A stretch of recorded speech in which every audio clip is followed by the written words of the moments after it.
mag-e-explore. So, hindi na po natin ipapatagalin pa, ends. Takot ako dito, te.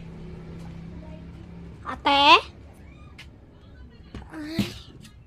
Welcome to my house. My house tour. So, dito po ay CR. Bakit ba na niya? Ito po yung ate. Yung tunay. So, hindi lang po tayo aakyat sa taas kasi may natutulog. So po, ito po yung sala. And may papakita po ako sa inyo. Dito po yung isang kwarto. At yung isang kwarto. Sa taas may natutulog. Punta natin. Ayan. Sure, may natutulog. So, labas muna tayo. So, hello. Nandito tayo muna sa aming bugasan. Magre-ritual tayo dito. Istorbohan ang mga kaluluwa.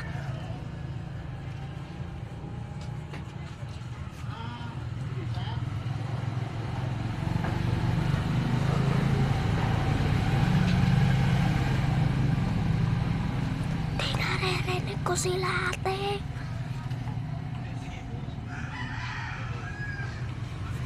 Ate, naririnig ko sila. Ate, sabi daw nila, mag-ikaw daw sila sa langit. Ulit na.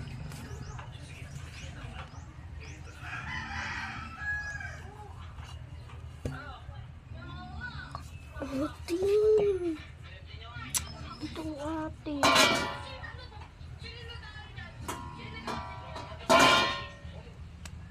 Sino yun? Joke lang ako.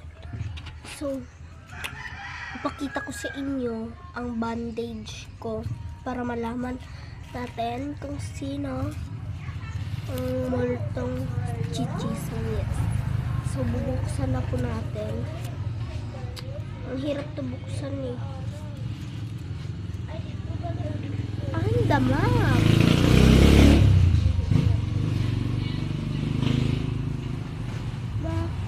Backpack.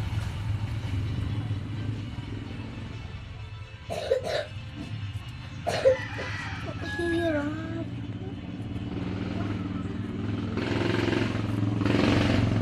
Ay, ate.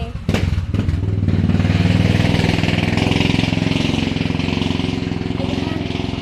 Mas madali. Ate, na-open na siya, ate. May ano to. Hindi ito. Balasahin ito. So, yan. Kalendar ito. Ay, hindi ito kalendar. May mga ano pala. Ang ingay nyo. Yan, ito So, ito na.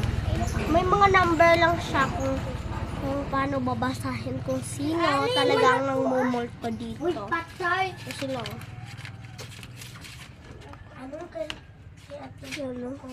Yan. So, babasahin na natin yung sino. Ilang taon ko lang. Si Aling Beba, may naglulunto sa akin. Putang ina naman. So, yan lang nga. Si Aling Beba na namumulto sa akin. Ano naramdaman?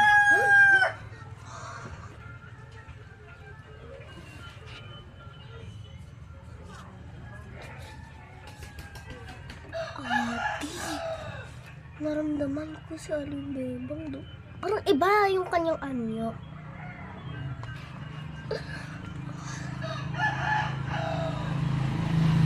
Ate, si Aling Bebang naging aswang. Kilala niyo yun? Si Aling Bebang, namatay na yun eh. Nung pinanganak ako. Basta, pinanganak kasi ako noong 1994. Pinaliit lang ako, te. Pinaliit. Pero, pinabata. So, ngayon, hindi matuloy-tuloy yung video. Nagpaparamdam sa akin si Aling Bebang.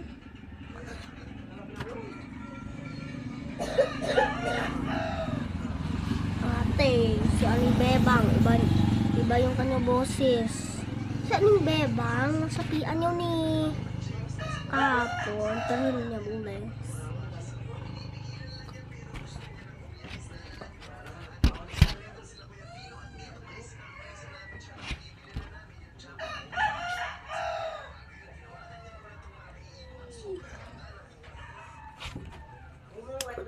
Ate, si Aling Bebang hindi ko na ito itutuloy yung video na ito. Si Aling Bebang kasi.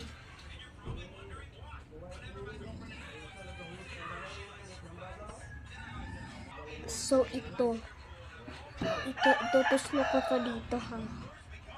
Okay? Ay, wala na sa utak ko si Aling Bebang. Ba? Ano yun? Yung nagbablog noong 1994? Ay, hindi yun siya nagbablog. Nagbablog siya noong 2010. Oo. May lubhang sakit daw siya, ti. Namatay siya noong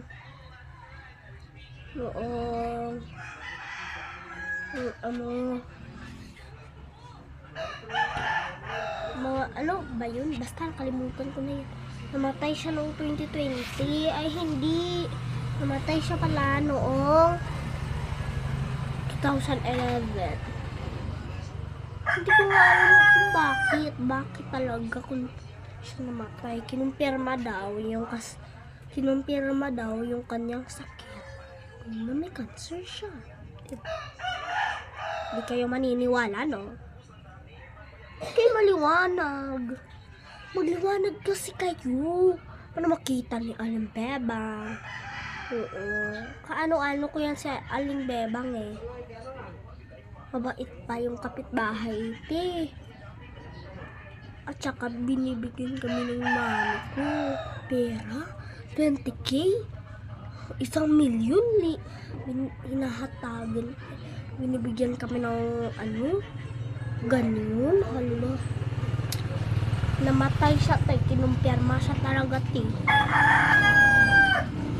So, yan kasi, te. Okay, so, goodbye. Next time naman tayo mag-vlog.